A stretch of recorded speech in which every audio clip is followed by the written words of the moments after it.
desatar a sua sandália. Sabe o que eu entendo isso?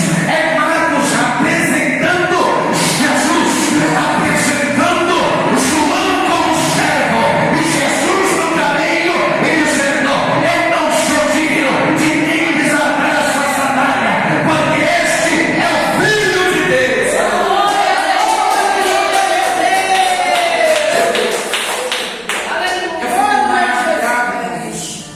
Aí eu começo a entender quem é João Marcos na história bíblica.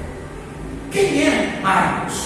Primeira parte que a gente temos que entender: Marcos pertencia a uma tribo, e era uma tribo de Levi. A história vai dizer como Eusébio de Cesareia vai definir que este Marcos era um homem chamado João Marcos, que está relatado e escrito no livro de Atos dos Apóstolos, capítulo 12 e versículo 12 até o 15. Você vai ver a história e vai entender quem é este. Este é João Marcos.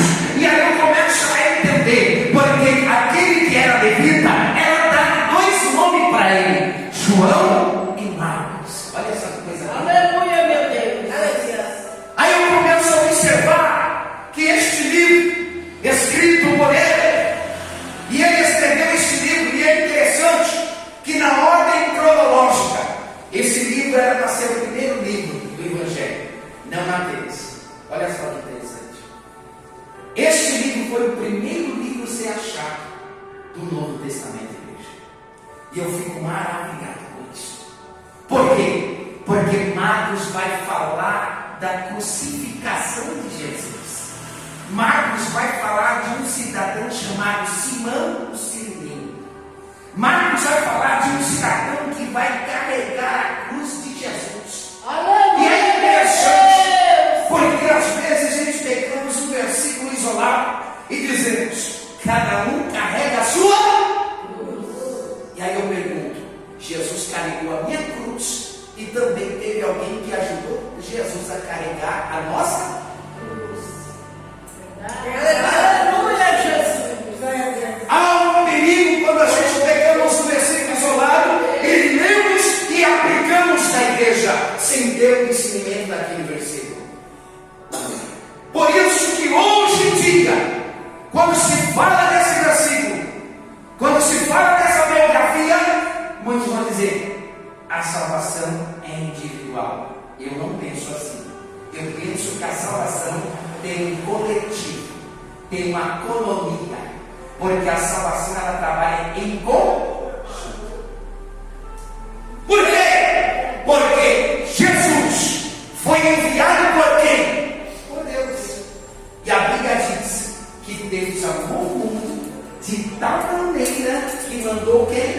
O seu Filho. Olha o trabalho para que haja salvação na minha casa, para que haja salvação na minha vida, para que haja salvação na minha família. Quando trabalhamos em conjunto, a salvação aparece, o milagre aparece, os sinais aparecem. Oh, glória a Deus!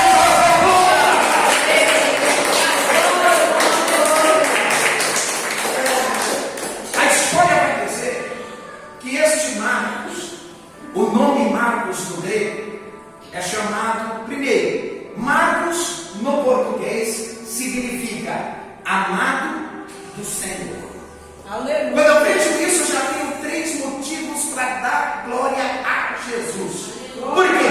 Porque se o nome de Marcos quer dizer amado do Senhor, eu vejo mais três coisas que o meu Senhor, Ele ama. Ele ama a sua igreja.